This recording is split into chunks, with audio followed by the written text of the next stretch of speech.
इसी तरह के एजुकेशनल वीडियोस को पाने के लिए हमारे चैनल को लाइक कीजिए, शेयर कीजिए, सब्सक्राइब कीजिए और बेल आइकॉन को ऑल पर सेलेक्ट कीजिए ताकि आप हमारे सभी वीडियोस को सबसे पहले देख सकें।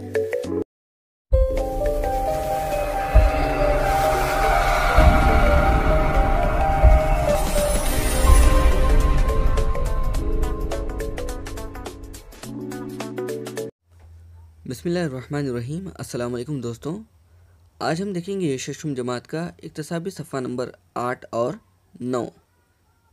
तो यहाँ पर देखेंगे हम सरगर्मी नंबर 1। दर्ज झेल तस्वीर में मौजूद हथियारों की शनाख्त करते हुए इनके नाम लिखिए और इनको किस लिए इस्तेमाल किया जाता था लिखिए। तो यहाँ पर चंद आलात के तस्वीर यहाँ पर दिए गए हैं जिनको हमें पहचानना है और इनसे क्या काम लिया जाता था इसके मुताल्लिक़ हमें लिखना है, जिनमें ऑलरेडी इन्होंने नंबर दे दिया है। नंबर 1, यह है 2, 3, 4, 5, 6 और ये वाला है 7। तो आपसे भी एक दरख्वास्त है कि ये जो 2 तस्वीर हैं इनके नाम सही से हमें मालूम नहीं हो रहे हैं। अगर आपको मालूम है तो नीचे कमेंट कीजिए।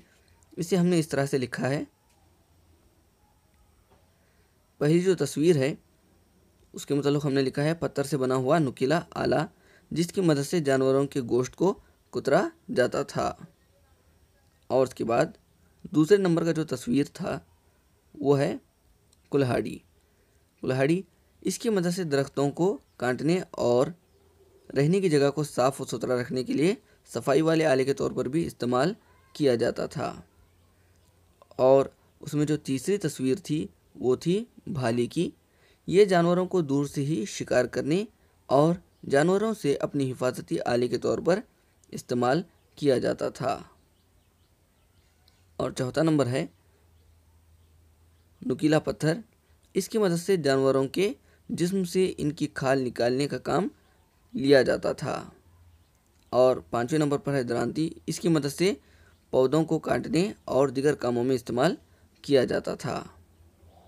और जो आखिर में है, माफ़ कीजिए, छठे नंबर पर जो है वो है चाकू। ये पत्थर से या फिर जानवरों की हड्डियों से बने हुए होते थे जिसका इस्तेमाल अशिया को काटने के लिए किया जाता था।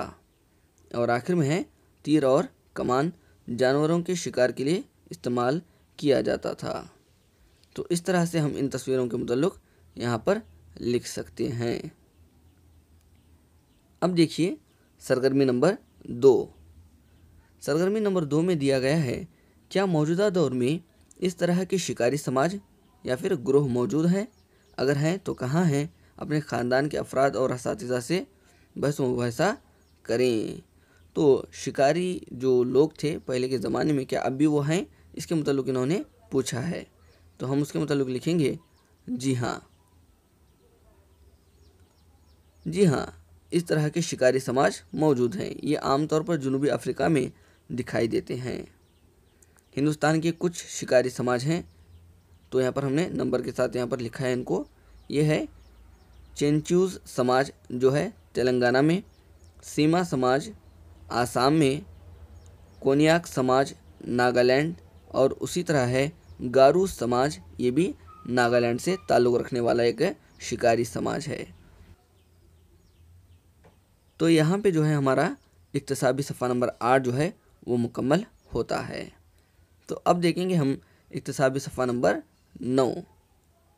तो यहाँ पर इन्होंने दिया है सरगर्मी नंबर 1 में, बच्चों आपने सुबह नाश्ता किया, दोपहर खाना खाया, भूख लगने पर हम खाना खाते हैं।